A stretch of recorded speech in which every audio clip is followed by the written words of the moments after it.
everyone, this is CJ Novo 992 and today we are back with a brand new video. Today's video, it brings me so much joy to be sitting here to tell you the real football is almost back, ladies and gentlemen. We are 1 day away from Rangers returning. So without any further ado, let's just dive right into the preview then, shall we? And as always, we're going to start with the opposition on. And this week's is Hearts. And I honestly have no idea if there's anything else left to be said about this Hearts team, because if you follow the SPFL show every Monday 7 PM live on this YouTube channel, we have talked about them in great length, how they're almost at a parity level. I almost feel sorry for them because everything that could go wrong has went wrong so far this season, and it starts right up at the very top. I mean, Craig Levein is the sporting director, right? He's picking up phone calls. Alright Craig, I ken your team's struggling now.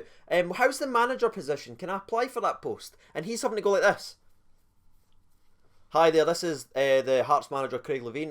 The job's safe actually, I've got it all under control. I'm going to hand you back to the sporting director. Hey, sporting director Craig Levein here. We're all good here, mate. We're all freaking good. And the Hearts fans have tried everything they can to get this man out of here. They've done protests, they've booed pretty much every single home game, and they're letting their voice be heard. But it's being ignored because the manager is also the sporting director, and he's got the safest job in football. And I'm really struggling to break down this Hearts team, because when I look at it from goalkeeper to striker, they have good players, but they just seem to get injured every 3 weeks in the training ground. And if all that wasn't bad enough for Hearts, you look at the record compared to against Rangers.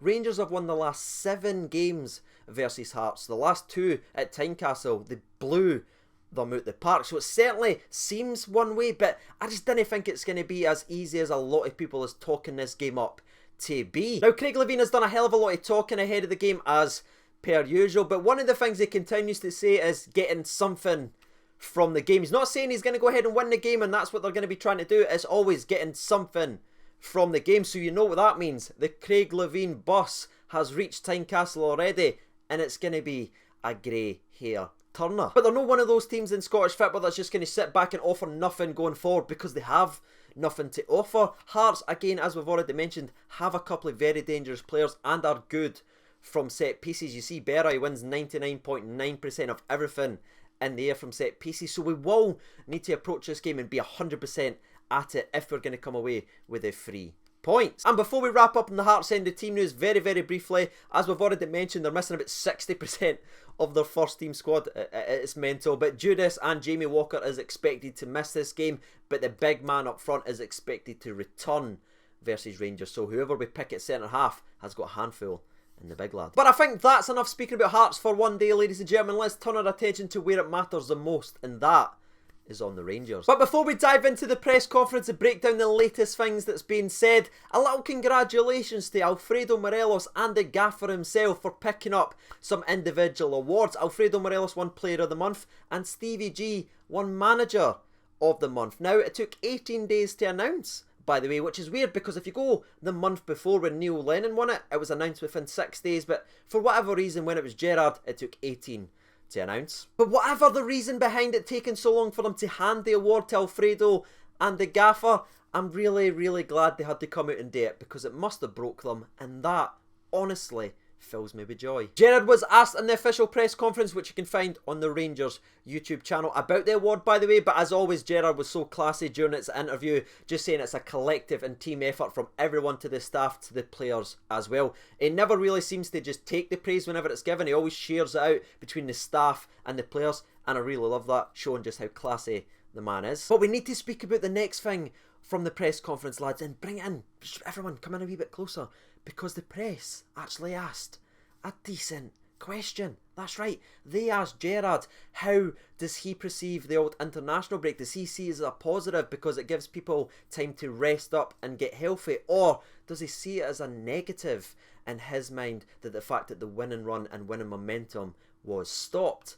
That's the first good question they've ever asked. And Gerrard's response was very balanced, talking about the couple of reasons why it was good and a couple of reasons why it was bad. But I wanted to turn the question to you, because it is so rare that they actually ask an interesting question. How do you feel about the international break throughout this season? Do you see it as a positive because it gives people time to get healthy, or do you see it as a negative and boring overall? Let me know your thoughts on that, because again, we always joke about it whenever the international break is here, but I've never actually asked, how Do you see the international break? Is it a good thing? Or is it a bad thing? And now it's time to move from an interesting, thought-provoking question from the press to the norm, which is utter crap. And the question was absolutely brilliantly responded by Gerrard, and that's why I want to tell you, right? The press asked him, so you've won the last 7 games versus Hearts. Why are you so successful versus Hearts? And Gerrard just went like this, because we played well. It's so simple, it's brilliant, it really cracked me up. And if I'm honest with you, that's where the press conference breakdown is going to be ending, because it drifted away from Rangers and Hearts to other subjects, which again, some of them were worth talking about, like the Bulgaria-England incident. That was honestly disgusting, and I thought Gerrard handled that very well during the press conference. But wasting Gerrard's time and wasting all of our time asking, who do you think is going to win, Man United or Liverpool? That is utter guff and has no place in our Rangers and Hearts press conference. Give us something that's worth talking about. No stupid throwaway questions like that, man. Wasting everyone's time. So we're going to move away from the press conference and head to the team news, because we have some good news, ladies and gentlemen. I think you're going to like it. 1, Jon Flanagan is back fully training. The group has no problems and is available for selection if Gerrard decides. 2, Ryan Kent is back, baby. And as you can see by this picture right here, Ryan Kent is ready to break hearts. Do you get it?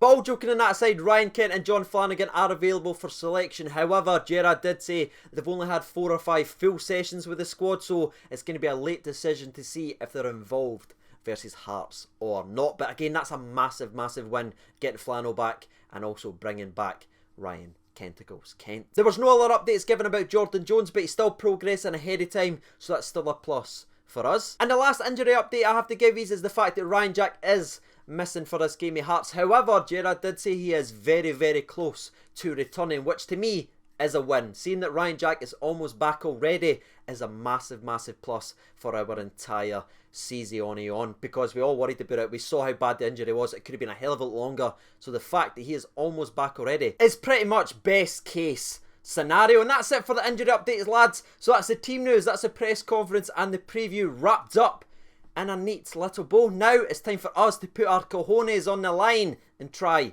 to protect the game. And while you guys are getting your thoughts and opinions down there in the comment section below, I will give you mine very briefly. I'm expecting a tough, hard-fought game of football. Again, like I said right at the start of today's video, I'm not expecting a walkover from the first minute, but I feel like when we do it, finally get that first goal, I think we're going to go ahead and win the game pretty comfortably from there. But it's getting that first goal that's going to be the problem. So I'm going to go with Rangers 3, Hearts 0. My goal scorers are going to be as follows: Alfredo Morelos, Jermaine Defoe and Big Connor Goldson. And now that me and thee have had their say, let's dive over to Twitter then and hear from the people. There's already been 1,037 votes. Thank you so much for getting involved. 2% votes for the draw, 3% votes for Hearts, but the far and away winner with 95% of the votes is obviously a Rangers away win. So let's see what they've had to say. Will writes in 3-0 Rangers, Morelos Kent double if he's back. Peter Ramsey says 2-1 to Rangers, Morelos and Scotty Arfield. Cammy Mackay writes in 4-0 Rangers, 2 each for Morelos